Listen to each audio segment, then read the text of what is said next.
We hold these truths to be self-evident, that all men are created equal, that they are endowed by their Creator with certain inalienable rights, with the right to life, liberty, and the pursuit of happiness. Good morning, State Senator Chuck Payne here. It's my honor to join you today as you celebrate your Independence Day, our Independence Day. 246 years ago, our founders put forth that all men were created equal, and that they are endowed by their Creator with those certain inalienable rights. Those were the laws of nature and of nature's God, as they put it. But they also said that we have a right to life, liberty, and the pursuit of happiness, which means it's always vigilant. It's always vigilant from one generation to the next. We must always be vigilant pursuing those natural rights, the laws of nature and of nature's God. And this year, as we celebrate our Independence Day, we've come a long way, seeking that truth, that these truths are self-evident, that all men are created equal. In the last few years, we've passed in Georgia the most pro-life piece of legislation of our lifetimes in the heartbeat bill. And that bill simply established that personhood, that life was personhood on the basis of a heartbeat. If a heartbeat's present, then there is life.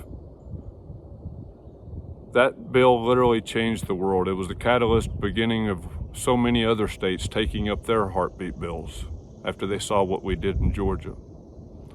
Now we've come to the point where we put the Supreme Court in a position where they had no other choice, because literally what we did in Georgia and what other states have done was to literally take those words from the courts that said if personhood were established on the basis of a heartbeat, that would be a difference changer.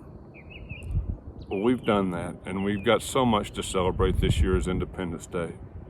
For what is Independence Day?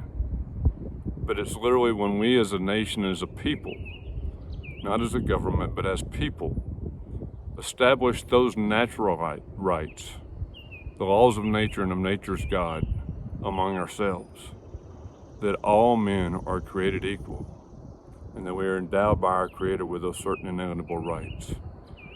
Today, as we celebrate the Independence Day, I just ask you to say a prayer. Offer a heartfelt prayer to our Lord, and just thank Him for what He's done in this nation in recent years, and just ask that He continue to guide us and lead us as a people, that as we pursue those truths that were written 246 years ago. I just ask you to continue to pray for our nation and our people. I pray each day for not only those in government, but first and foremost for the people of our nation.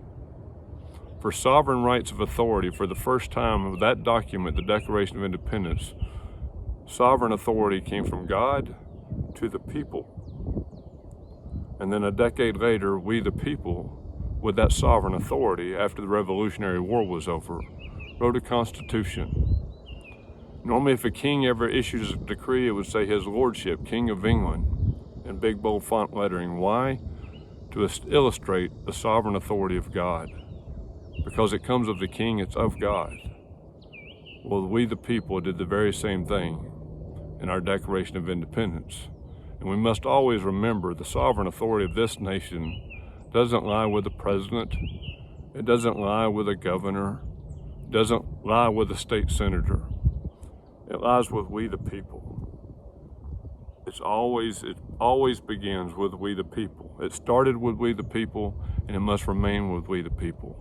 But the sovereign responsibility that comes with that calling is huge. We must always have reverence for that sense of responsibility as a people. Continuing to pursue those natural rights, the laws of nature and of nature's God, that all men are created equal. So I just say thank you and happy Independence Day this year, because it is Independence Day. It's not our nation's birthday. I tell people all the time, it was the day that we assumed independence. We separated from the sovereign authority of a crown to do what? To assume sovereign rights of authority unto ourselves. That's what the Declaration of Independence did. And until we had that authority, we could not write a constitution. but they did. And they brought sovereign rights of authority under the people of this country. So God bless you, and let's continue defending life and defending freedom for every soul that lives in this nation. For we all are endowed by our Creator with those certain inalienable rights. God bless you, and thank you so much.